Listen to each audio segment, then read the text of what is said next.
बिस्मिल्लाहिर्रहमानिर्रहीम।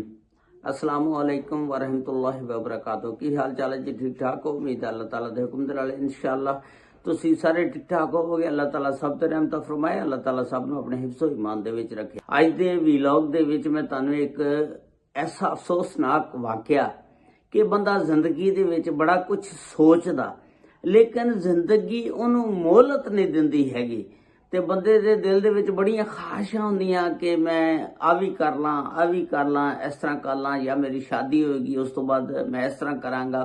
इसी तरह दा एक वाकया जिहड़ा दिल दे विच बड़ियां तमन्ना आरजुआं ख्वाहिशां लैके इटली तो एक बंदा पाकिस्तान आंदा और उहदी शादी हुंदी आ ते दूसरे दिन वलीमा हुंदा।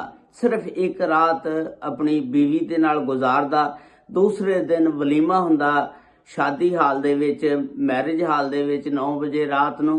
लेकिन जिंदगी उहनूं मोहलत नहीं दिंदी कि वह अपनी शादी दा जिहड़ा वलीमा वो खा सके। वो वलीमे वाले दिन ही फौत हो जांदा और फिर वलीमे ते जिन्ने लोग आए हुंदे ने वो सारे उस दी नमाज़े जनाजा अदा करदे ने। उहदी मुकम्मल तफसीलात इस वीडियो दे विच मैं तुहानूं दस्सांगा।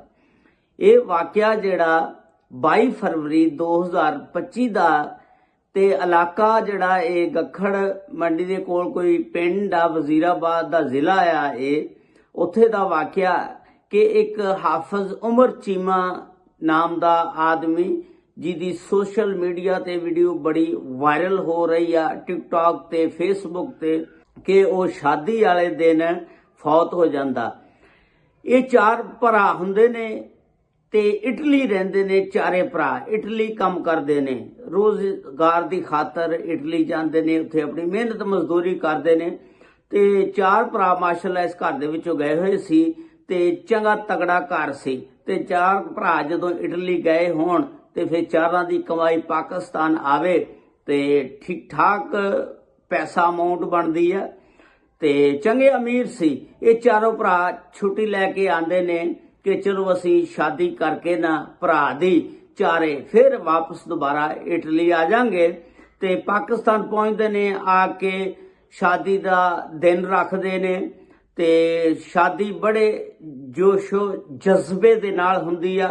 शादी दे घर बड़ा यानी इन्होंने यानी सजाया आ, बत्तियां लगियां हुई ते बड़ा यानी धूमधाम दे नाल शादी इन्होंने कीती ते अपने भाई नूं विआहण जांदे ने, विआह के आ जांदे ने। शाम नूं फिर जिवें मसहरी सजदी आ दुल्हन वास्ते मसहरी सजाई गई और फिर हाफिज उमर चीमा ने सुहाग रात भी अपनी बीवी दे नाल गुजारी होएगी, मनाई होएगी। दूसरे दिन सुबह दे टाइम उठदे आ, वलीमा सी रात नूं 9 बजे मैरिज हाल दे विच ते 2 वजे दिन नूं हाफिज उमर चीमा नूं कोई दिल दा मसला बनिया, प्रॉब्लम हुई, दर्द हुई सीने ते उन्होंने फौरी इब्तदाई तिबी इमदाद वास्ते वजीराबाद कार्डियोलॉजी दे विच लै गए। जिस वेले उत्थे लैके गए उन्होंने चैकअप किया ते डॉक्टर ने 2-4 घंटे उन्होंने वेख्या, उत्थे रखिया। लेकिन अल्लाह ताला नूं ये मंजूर नहीं सी कि वह वलीमा खा ले अपनी शादी का।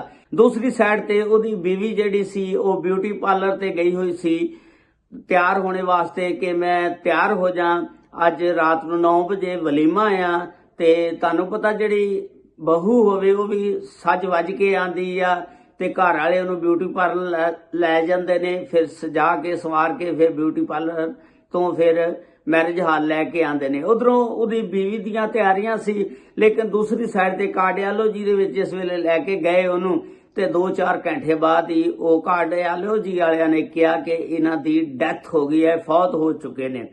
जो ही उहदी बीवी नूं खबर पहुंचदी आ ते उहदी जमीन जिहड़ी है पैरां थल्लों निकल जांदी आ ते वो रोना पिटना शुरू कर दिंदी आ ते बल्कि सारे घर वालियां दे उत्ते एक क़यामत दा मंजर बन गया कि यकदम ये की बनिया कि जिहड़ा घर खुशियां दे नाल बड़ा हसदा बसदा सी ते यकदम उजड़ गया और हजे वो खुशियां मुकम्मल भी नहीं सी हुईयां।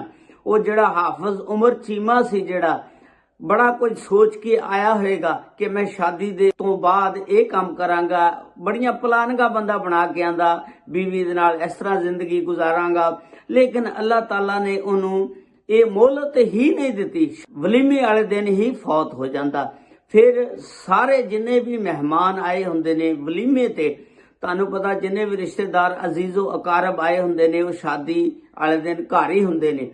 उत्थे फिर सारियां ने ਉਹਦਾ ਨਮਾਜ਼ੇ ਜਨਾਜ਼ਾ ਰਾਤ ਨੂੰ 9 ਵਜੇ ਜਦੋਂ ਵਲੀਮੇ ਦਾ ਟਾਈਮ ਸੀ ਉਦੋਂ ਹੀ ਉਹਨਾਂ ਨੇ ਉਹਦਾ ਜਨਾਜ਼ਾ ਪੜਿਆ, ਜਿੰਨੇ ਵੀ ਮਹਿਮਾਨ ਰਿਸ਼ਤੇਦਾਰ ਅਜ਼ੀਜ਼ੋ ਅਕਾਰਬ ਆਏ ਹੋਏ ਸੀ। ਤੇ ਇਸ ਤਰ੍ਹਾਂ ਜ਼ਿੰਦਗੀ ਦਾ ਹਾਫਜ਼ ਉਮਰ ਚੀਮਾ ਦਾ ਖਾਤਮਾ ਹੋ ਗਿਆ। ਔਰ ਇਹ ਸਾਡੇ ਵਾਸਤੇ ਇੱਕ ਨਸੀਹਤ ਆ ਕਿ ਅਸੀਂ ਦੇਖੀਏ ਕਿ ਜ਼ਿੰਦਗੀ ਜਿਹੜਾ ਇੱਕ ਕੀ ਆ, ਪਾਣੀ ਦਾ ਬੁਲਬੁਲਾ, ਪਤਾ ਨਹੀਂ ਅਗਲਾ ਸਾਹ ਆਣਾ ਜਾਂ ਨਹੀਂ ਆਣਾ। ਤੇ ਹਾਫਿਜ਼ ਉਮਰ ਚੀਮਾ ਜਿਹੜਾ ਇੱਕ ਦਿਨ ਪਹਿਲਾਂ ਬੜਾ ਖੁਸ਼ ਸੀ, ਹੱਸਦਾ ਫਿਰਦਾ ਸੀ, ਨੱਚਦਾ ਸੀ, ਲੇਕਿਨ ਵਲੀਮੇ ਵਾਲੇ ਦਿਨ ਹੀ ਉਸ ਬੰਦੇ ਦੀ ਮੌਤ ਵਾਕਿਆ ਹੋ ਜਾਂਦੀ ਆ। ਆਪਣੇ ਖਾਲਕ ਹਕੀਕੀ ਨੂੰ ਜਾ ਮਿਲਦਾ, ਅੱਲਾਹ ਤਾਲਾ ਨੂੰ ਪਿਆਰਾ ਹੋ ਜਾਂਦਾ।